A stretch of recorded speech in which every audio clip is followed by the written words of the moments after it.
Hello everyone, welcome back to another film review. My name is Adam, and in today's episode we're going to be taking a look at the 2000 film Traffic on Criterion DVD. Traffic was directed by Steven Soderbergh and stars Michael Douglas, Catherine Zeta-Jones, Don Cheadle, Benicio del Toro, among other great actors. It was released by USA Films, and on a budget of just $48 million, it grossed over $207 million in global box office takings. Now, Traffic was filmed in a very unique way, using Panavision cameras, Millennium usually, on Eastman Kodak stock, although other stocks were used in the course of this film. The film is based off of a British miniseries from 1989 called Traffic, spelt with a K. The American Traffic version from 2000 is kind of like an abridged version of that miniseries, whereas the miniseries tackled the drug trade between Pakistan and Britain. This film tackles it between Mexico and the USA. There are three interwoven stories that weave through this film. And for each storyline, Steven Soderbergh, who also operated the camera under the pseudonym Peter Andrews, gave each storyline a visual distinctive look. For all of the Michael Douglas sequences in Washington, a tungsten film was used, which is generally reserved for night shoots, so details can be seen in the shadows, and you would have a filter on the camera to turn the tungsten film back to like a normal color look, and you could shoot night sequences without needing a lot of light.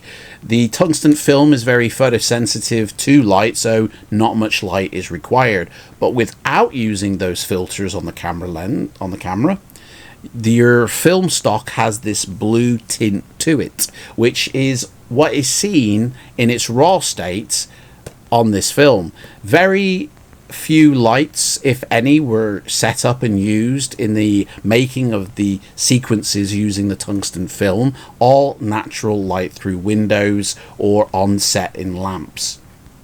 For all the kids in Catherine Zeta-Jones's storyline, basic normal Eastman Kodak film was used, but with diffusers to give it that dreamy glowy look, and overexposed, and that is probably the most normal that any of the picture will look. For all of the Mexico sequences, a lot of tobacco filters and shutter speed effects were used to give the Mexican portion of the film a certain visual distinct look, almost a kind of like used a 8mm 16mm camera look to it, giving it a very overexposed, very kind of like washed out browny look to it.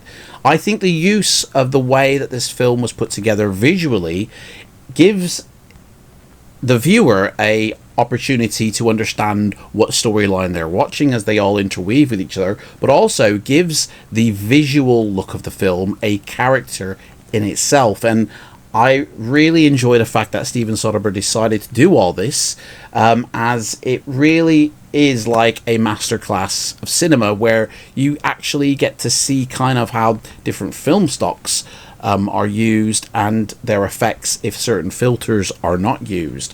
It's a really great way to use the film stock as a character in a film in itself. Now, the sound is also just as equally interesting for this film. It came out in cinemas with SDDS, DTS and Dolby Digital, but majority of the film is actually mono, using the on-set production audio from the mics, and then extra sound effects and music scores would fill out all the other speakers surrounding the listener. But a majority of the film is actually mono. Combined with the handheld camera work, this film has a very documentary film feel look to it, adding to the realism and some of the graphic scenes contained within this film. I gotta say, I really enjoyed this film. The production was only 53 days of shooting, and the first day they pretty much had, overexposed and, no film to work with, and had to do a lot of reshoots because of the techniques they were trying for this film.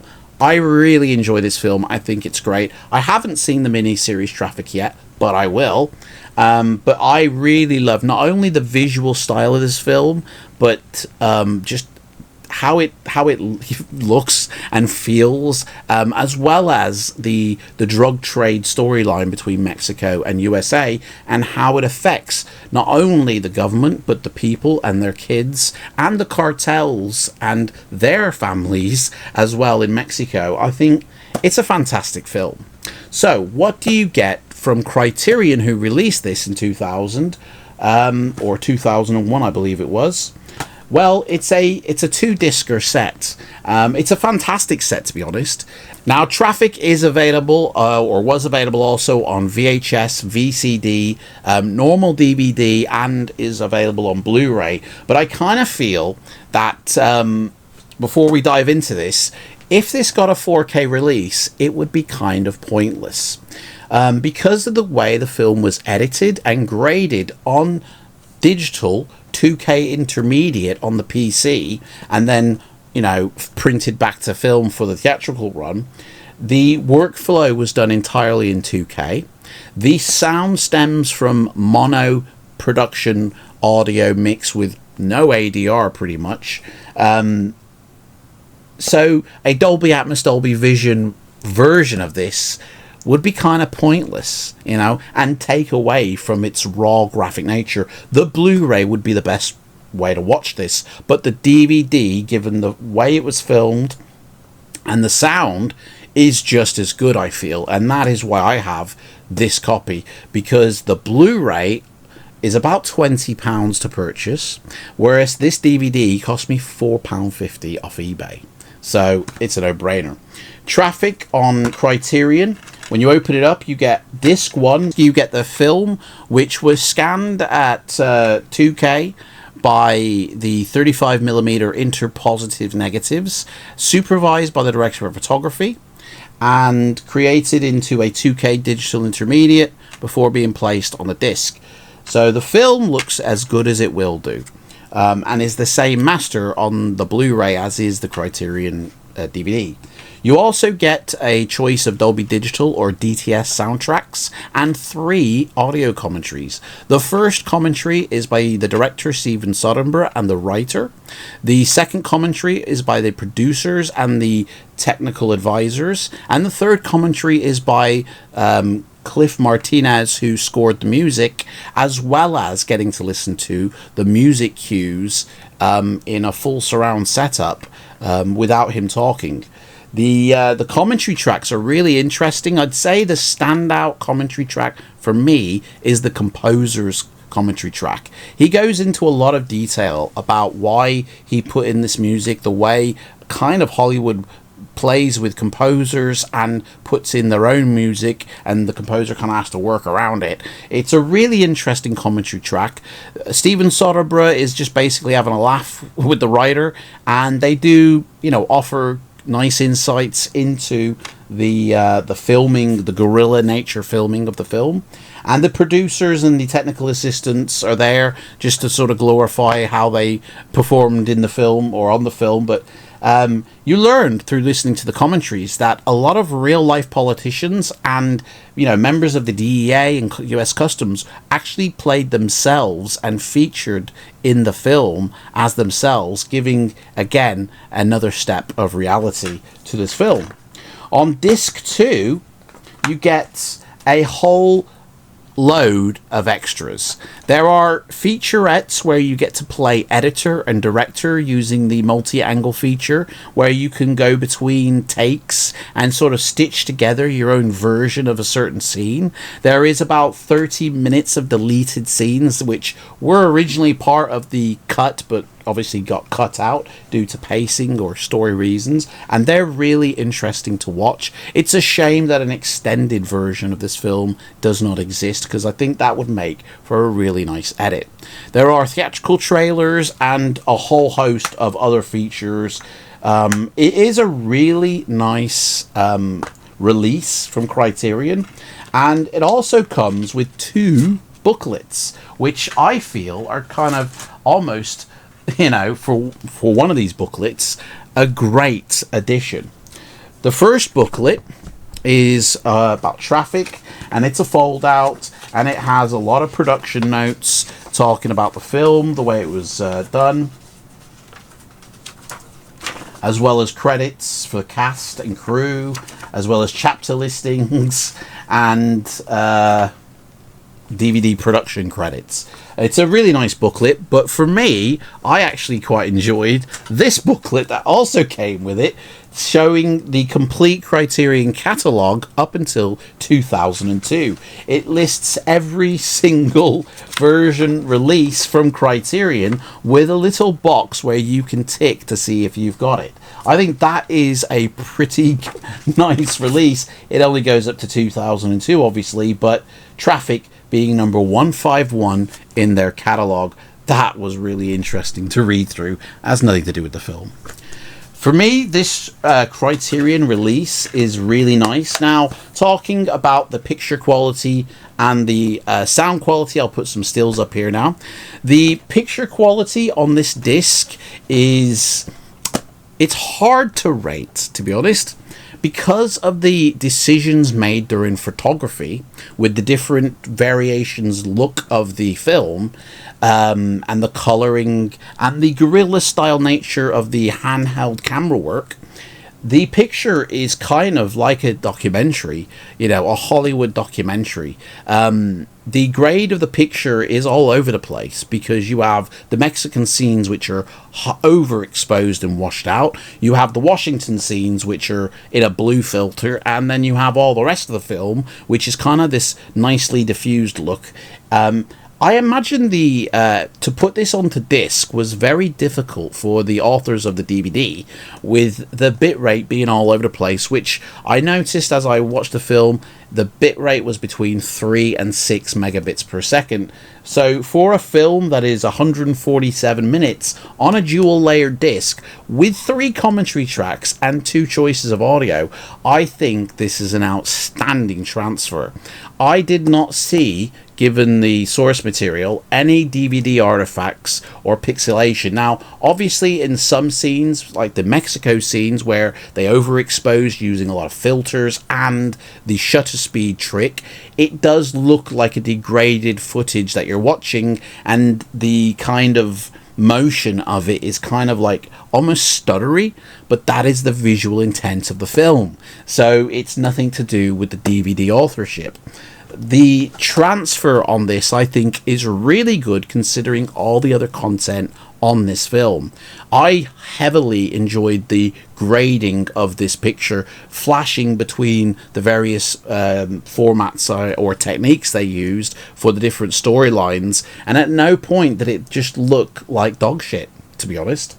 Now, the sound is as equally as interesting. Like I said, basically they use the on-production set sound for the majority of this film in terms of the dialogue and sound effects.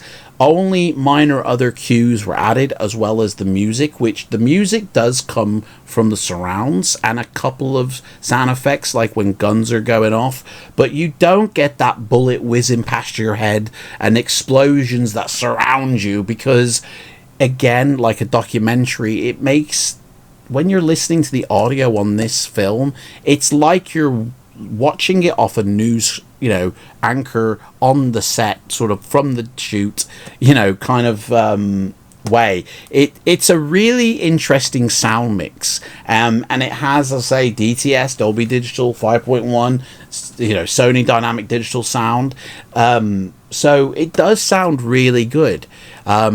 At reference level, it sounded absolutely fine, and I did not need to raise or lower.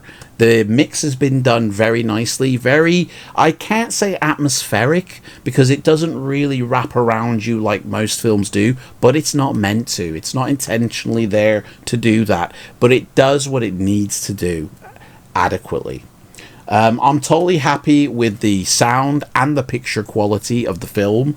I really enjoy this film, and I'd be happy to watch it, you know, anytime. The aspect ratio of this film is 1.185 to 1, so it fills the TV screen fully. And, you know, this is a DVD, which on my setup, which I've just learned is a 55-inch, by the way, not a 65-inch, is played through my DVD player, native DVD player, through my Kramer, upscaled to 1080p, and then the TV with its inbuilt upscaler takes that 1080p footage, upscales it to 4K, and as you saw or can see from the photos, it simply looks amazing given the nature of what is on this disc, like the way they shot the film. It's never going to be reference quality because it's meant to have this gritty realism look to it. Like you're there or you're watching a news report, and it does have that feeling to it. I think this is a masterclass example of cinema and how the film stock is used for great effect, as well as, you know, the handheld photography work is used to great effect, almost as a character in the film itself. I really enjoyed this film. I really did, if you can't already tell. But anyway, that's my review of Traffic. I could talk days for this, but I won't. This video would be mega long if I did. Obviously, no sequel to that film. But the drugs war rages on in America still today. That film came out 25 years ago, based off a 30 or 40-year-old stories miniseries. Like, it never goes away, you know, at the end of the day, because as much as drugs make you feel good, they take so much from your life. It ain't worth it for the small little high you get, you know, compared to the massive high you'll get when you live to be about 90 years old by not taking drugs. Anyway, thank you so much for watching this review. Join me in the next time where we're reviewing more Criterion, we're reviewing Vista series, Superbit, and I'm going to start reviewing the Universal Pictures Collector's Edition on DVD. Take care, and I'll see you in the next one. Bye.